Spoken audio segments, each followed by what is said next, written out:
पार्वती महादेव की। भक्तों, अब भगवान शंकर कहने लगे, देवी अब जो होना था सो हो गया, लेकिन देवी मैं तुमको वरदान देता हूँ। क्या? जब यदुवंश कृष्ण अवतारा,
भगवान शंकर ने वरदान दिया, जब यदुवंश कृष्ण अवतारा, जब द्वापर में हमारे श्री कृष्ण जी यदुवंश में अवतार हुए, तो आपके स्वामी कामदेव कृष्ण के पुत्र प्रद्युम्न बनकर के अवतार लेगा। भक्तों, महादेव ने वरदान दिया, करती अभी तो आप जाओ, द्वापर युग में आपके पति आपको श्री कृष्ण के पुत्र कामदेव बनकर के आपको प्राप्त होगा। भक्तों, इधर सभी देवता विचार करने लगे, जल्दी चलो, यही समय है। अभी रति जी से महादेव बात कर रहे हैं, पता चले फिर से समाधि में चले जाए। और भक्तों, अब दूसरा कामदेव भी बचा है जो महादेव को फिर से समाधि से जगाए। जल्दी चलो, यही मौका है। ब्रह्मा विष्णु महादेव इंद्र सभी देवताओं के साथ में भोलेनाथ के पास में पहुंचे। आकर के हाथ जोड़ करके कहते हैं, प्रभु आपके चरणों में कोटि कोटि प्रणाम। महादेव ने कहा, बात क्या है तो बताओ, अचानक आना हुआ क्या बात है? कहिए अमरलोक, क्या बात है? ब्रह्मा जी ने कहा, इंद्र देखो तो महादेव ने अमरलोक कह दिया, अब कह दो क्या बात है?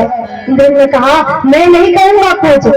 अरे अमर तो वो भी था जिसको महादेव ने जला करके भस्म कर दिया, कामदेव भी तो अमर था, मैं नहीं कहूंगा कुछ। भक्तों, अब डर के मारे कोई देवता बोल ही नहीं रहे कि आए किस वजह से है। अब सब लोग एक दूसरे से कहते हैं, ब्रह्मा जी आप बोलो, ब्रह्मा जी कहते हैं विष्णु जी आप बोलो, विष्णु जी कहते हैं ब्रह्मा जी आप बोलो।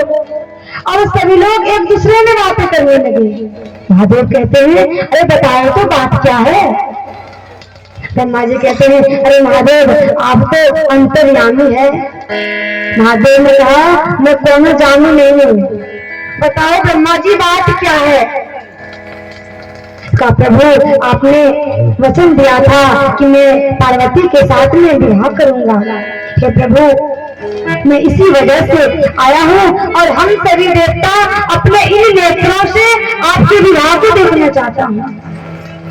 महादेव समझ गए कि मेरी विवाह से इन सबको कोई आनंद आने वाला नहीं है, वे तो अपने स्वार्थ के लिए आए हैं कि जब महादेव विवाह करेंगे तभी तो महादेव का पुत्र होगा, और जब पुत्र होगा तभी तो तारक का नाश होगा ना।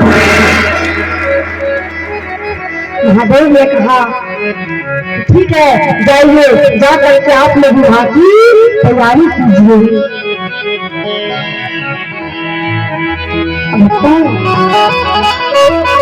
इधर नारद जी महाराज लगन पत्रिका लेकर के महाराज हिमांचल के यहाँ पहुंचे। विवाह का मुहूर्त निकाला गया, समय के 5 बजे बारात निकलनी है। भक्तों, जब से विवाह का मुहूर्त निकला सभी देवी देवता लोग खुद में सजने लगे। किसी को ध्यान ही नहीं है कि महादेव की शादी में तो महादेव को सजाना है। अब लगे सभी देवी देवता अपने विमान को सजा रहे हैं। इंद्र अपने एरावर हाथी को मलमल करके नहला रहे हैं। इधर यमराज अपने करिए भैंसे को रगड़ रहे हैं, उनको भी गौर कर रहे हैं। एक नजर से इंद्र के एरावत हाथी को देखते हैं और एक नजर से अपने काले कबूल देखकर वो भैंसे को देखते हैं। वो भी विचार करते हैं आज मैं ऐसे बना करके जाऊंगा ना कि सब हम ही को देखें। इधर विष्णु जी भी अपने गरुड़ को सजा रहे हैं। भक्तों सभी देवी देवता लोग अपने आप में सज रहे हैं। अब इधर महादेव के गण विचार करते हैं। वो कहे प्रभु ये बताओ शादी किसकी है, आपकी है कि देवताओं की है? महादेव ने कहा तो क्या हुआ, किसी की भी है, क्या देवता करेगा मैं कर लूं। प्रभु ये कैसे, शादी आपकी है और देखो तो प्रभु सभी देवता लोग अपने आप में सज रहे हैं, अपने अपने विमानों को सजा रहे हैं। प्रभु समय का 3 बज चुका है, 5 बजे बारात निकलनी है और किसी ने आपकी तरफ किसी ने देखा भी नहीं प्रभु। महादेव ने कहा अच्छा ये बात बताओ नंदी भंगी, आपको छोड़कर कोई ऐसा है जो हमें समझ सके? और संसार में ऐसा कौन है जो आपकी सेवा मेरा श्रृंगार कर सके? क्योंकि आप तो मेरे साथ में रहते हो और आपको तो पता है कि मैं कैसे श्रृंगार करता हूँ। इसलिए नंद भूंगी जाओ जा करके मेरा श्रृंगार करो। मानस में तुझे दास जी महाराज दिखते हैं। शिव ही संभोगन करहु श्रृंगारा,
महादेव